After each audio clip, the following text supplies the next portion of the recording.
the team. Let's get another view on this. I'm pleased to say joining us now from the Libertarian Alliance is Dr. Sean Gabb. Sean, good afternoon. Good afternoon.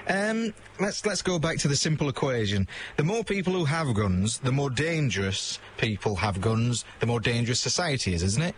Not at all. Before 1920, you could walk into a gun shop in this country and without showing any identification or any permit, buy as many guns and ammunition as you could afford, and you could carry those around and keep them at home for defence of your life and property. In those days, England was an astonishingly peaceful country. There were millions and millions of guns in circulation, and yet gun crime was almost unknown.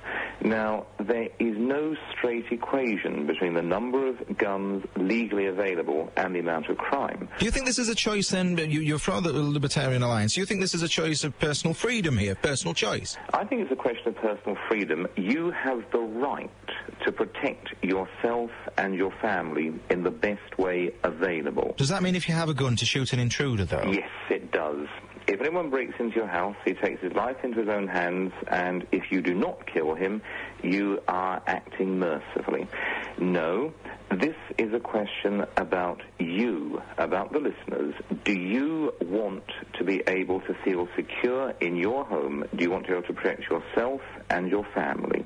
But does society feel more secure if there are more guns around, if there are more guns in people's homes, in the glove box of cars? No, the evidence is absolutely overwhelming. Those countries where guns are easily available for law-abiding people are much more peaceful. We hear a lot from America, but America's a big place. It's 52 states, all with their own laws. Those states which have very liberal gun control laws, where you can have a gun at home and where you can use it, do not have very much crime. Those parts of America which have very strict gun control laws, almost as strict in some places as our own, have very high levels of gun crime. The fact is that if you ban guns, all you do is disarm the honest, respectable public. Do you think criminals are at all deterred by gun control laws? No. It disarms us. They remain armed. I just wonder, though...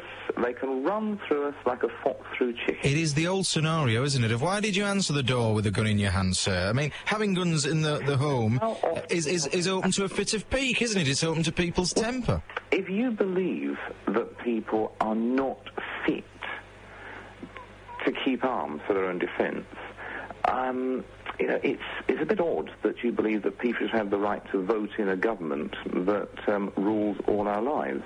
You either trust people or you run the country like some gigantic open-air lunatic asylum, which is what the present government is doing. Well, let's talk about America then, and because there, the gun lobby in America is hugely powerful, isn't it?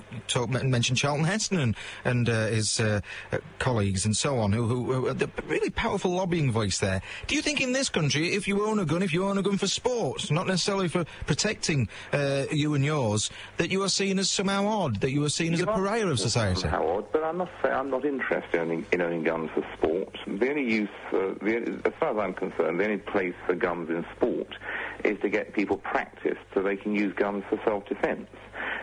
Look. So you'd have a country that is armed to the teeth, and personal arsenals at home? Yes. That sounds dangerous to me. Well, sounds like you want to run the country like an open-air lunatic asylum.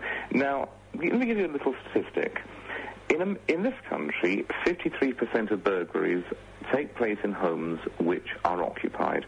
In America, that figure is only 13%. And the reason is because burglars in America are frightened that if they break into an occupied home, they'll be shot. In this country, burglars know that once they've broken in through the door, they can do as they like with you. They can tie you up. They can pop your eyes out. So to your mind, it is redressing the balance?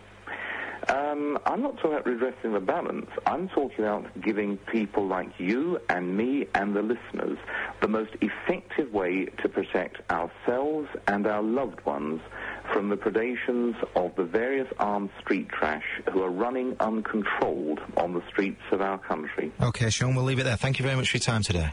That's Dr. Sean Gabb. He's from the Libertarian Alliance. Do you agree with him? Do you share those sentiments? Call us now. This is your place where you can have your say. We're talking about the role of guns in society.